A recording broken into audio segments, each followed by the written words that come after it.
Atur kan lo nggak bisa lah. Atur bisa lah. Atur tuh perlu nangtung. Tak perlu nangtung kita mah. Terus tidak baik mereka. Enggak.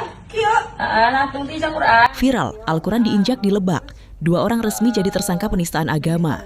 Sebuah video yang viral di media sosial memperlihatkan aksi penginjakan Al-Quran di Lebak, Banten, dan langsung telah memicu reaksi keras dari masyarakat.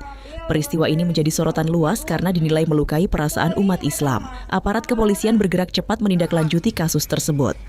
Setelah melakukan penyelidikan, 2 orang telah diamankan dan resmi ditetapkan sebagai tersangka dalam dugaan penistaan agama.